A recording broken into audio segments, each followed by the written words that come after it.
கால் உடஞ்ச பப்பியுமே ஹாஸ்பிட்டலுக்கு எடுத்துகிட்டு போயிட்டு அதுக்கு ட்ரீட்மெண்ட்லாம் பார்த்துட்டு வந்து வச்சுருக்கு. அண்ட் எல்லா பப்பீஸுக்குமே மருந்து வாங்கிட்டு வந்து ஊற்றிருக்கோம். ஸோ உங்களுக்கு யாருக்கா பப்பி வேணும்னாலும் எனக்கு காண்டாக்ட் பண்ணுங்கள், இல்லை பர்சனலி சேட் பண்ணுங்கள். நான் நம்பர் கொடுத்துருக்கேன், இல்லைனா இன்ஸ்டாவில் பிங் பண்ணுங்கள். ஸோ யாருமே இந்த மாதிரி பப்பீஸ் ரோட்டில் விடாதீங்க. அண்ட் யாராவது அபி ஹாஸ்பிட்டல் சைடோ இல்லை கோபி சைடோ எங்கேயாவது போனீங்கன்னா பிஸ்கெட் சாப்பிட முடியாது, ரொம்ப குட்டியாக இருக்குது.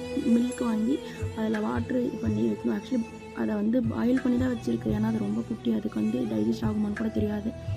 ஸோ அப்படி எதாவது பண்ணினா வேணும். நாளைக்கு அதை கொண்டு போய் ட்ரஸ்ட்டில் விட்றான்ற மாதிரி ஒரு பிளான் இருக்குது. ஸோ ஒரு ட்ரஸ்ட்டில் வந்துட்டு ஓகேன்ற மாதிரி சொல்லியிருக்காங்க. பட் 1500 கேட்டிருக்காங்க. 1500 என்னால் ரெடி பண்ண முடியல. அந்த 1000 ரெடி பண்ணிட்டேன். இன்னொரு 500 to 600 எனக்கு வேணும். அதை எடுத்துகிட்டுலாம் போய் விட ஒரு கால் வேணும். ஸோ உங்களால் முடிஞ்ச ஒரு 10-20 கொடுத்து எனக்கு ஹெல்ப் பண்ணுங்கள். சேஃபாக அது எல்லாத்தையுமே கொண்டு போய் விட்டுருவோம். Thank you so much. பை.